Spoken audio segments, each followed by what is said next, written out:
నంద్యాల జిల్లా వ్యాప్తంగా మేడే వేడుకలను ఘనంగా నిర్వహించారు. నంద్యాల జిల్లా వ్యాప్తంగా కార్మిక సంఘాల ఆధ్వర్యంలో మేడే వేడుకలను బుధవారం ఘనంగా నిర్వహించారు. సమాన పనికి సమాన వేతనం కోసం 8 గంటల పని విధానం కోసం కార్మికులు ఉద్యమించారు. ప్రపంచ కార్మికుల్లారా ఏకం కండి అంటూ నినాదించారు. కార్మిక సంక్షేమం కోసం ప్రతి కార్మికుడు ఉద్యమించాలని కార్మిక సంఘం నాయకులు పిలుపునిచ్చారు.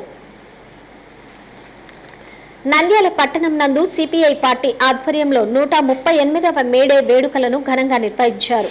కార్యక్రమంలో ముఖ్య అతిథిగా సిపిఐ జిల్లా కార్యదర్శి రంగనాయుడు పాల్గొని జెండా ఆవిష్కరణ చేశారు. వారు మాట్లాడుతూ కార్మికులు సమాన పనికి సమాన వేతనం కోసం ఉద్యమించాలని పిలుపునిచ్చారు. కార్యక్రమంలో పలువురు కార్మిక సంఘం నాయకులు పాల్గొన్నారు. నంద్యాల ఐఎఫ్టియు ఆధ్వర్యంలో మేడే వేడుకలను ఘనంగా నిర్వహించారు. ఐఎఫ్టియు కార్యాలయం నందు జెండా ఆవిష్కరణ చేశారు.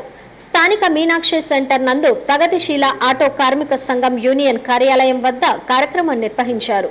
కార్యక్రమంలో ముఖ్య అతిథిగా కార్యదర్శి శంకర్ పాల్గొన్నారు. కార్యక్రమంలో పలువురు సంఘం నాయకులు పాల్గొన్నారు. పట్టణంలోని గాంధీ చౌక్ సెంటర్లో సిఐటియు ఆధ్వర్యంలో హమాలీ యూనియన్ ఆధ్వర్యంలో జెండా ఆవిష్కరణ చేశారు. రాష్ట్ర కార్యదర్శి ధనలక్ష్మి జెండా ఆవిష్కరణ చేసింది. కార్మికుల హక్కుల సాధన కోసం ప్రతి ఒక్కరూ పోరాటం చేయాలని పిలుపునిచ్చారు. నంద్యాల లయన్స్ క్లబ్ ఆధ్వర్యంలో మేడే కార్మిక దినోత్సవాన్ని ఘనంగా నిర్వహించారు. 2 కార్మిక సోదరులను ఘనంగా సన్మానించారు. లయన్స్ క్లబ్ మాజీ అధ్యక్షుడు బాబురావు సౌజన్యంతో నిర్వహించడం జరిగింది. డాక్టర్ రవికృష్ణ మాట్లాడుతూ దేశ అభివృద్ధిలో కార్మికులు, కర్షకుల పాత్ర ఎంతో కీలకమని పేర్కొన్నారు. కార్యక్రమంలో పలువురు కార్మికులు పాల్గొన్నారు. రాష్ట్ర ప్రభుత్వం టీవీ టెక్నీషియన్లను కార్మికులుగా గుర్తించాలని నంద్యాల టీవీ టెక్నీషియన్ అసోసియేషన్ నాయకులు పేర్కొన్నారు. మేడే సందర్భంగా నాగులకుంట శివాలయం వద్ద మజ్జిగ పంపిణీ కేంద్రాన్ని నిర్వహించారు. కరీముల్లా మాట్లాడుతూ ప్రతి సంవత్సరం మేడే సందర్భంగా మజ్జిగ పంపిణీ కార్యక్రమం చేపడుతున్నట్లు తెలిపారు. ఆళ్లగడ్డ పట్టణం నందు భవన నిర్మాణ కార్మికుల సంక్షేమ సంఘం ఆధ్వర్యంలో మేడే కార్యక్రమం బుధవారం నిర్వహించారు. పట్టణంలోని సాగర్ వీధి వద్ద ఉన్నటువంటి కార్మిక సంక్షేమ సంఘం ఆధ్వర్యంలో జెండా ఆవిష్కరణ చేశారు. అనంతరం సీనియర్ భవన నిర్మాణ కార్మికులను శాలువాలతో సత్కరించారు. మెమంటోలను అందజేయడం జరిగింది. సిఐటియు ఆధ్వర్యంలో మేడే వేడుకలను ఘనంగా నిర్వహించారు. అంగన్వాడీ యూనియన్ నాయకురాలు రాజ్యలక్ష్మి జెండా ఆవిష్కరణ చేశారు.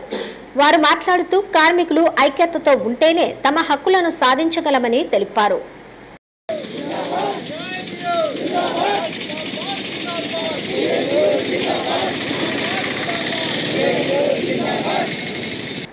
కోవెలకుంట్ల పట్టణం నందు సిఐటియు ఆధ్వర్యంలో జెండా ఆవిష్కరణ చేశారు. పట్టణంలోని పంచాయతీ సర్కిల్ నందు నిర్వహించారు. సుధాకర్ మాట్లాడుతూ ప్రపంచ వ్యాప్తంగా 8 గంటల పని దినాల కోసం పోరాటం చేయడం జరిగిందన్నారు. కేంద్ర, రాష్ట్ర ప్రభుత్వాలు కార్మికుల సంక్షేమం పట్టించుకోవడం లేదని విమర్శించారు. కార్యక్రమంలో పలువురు కార్మికులు పాల్గొన్నారు.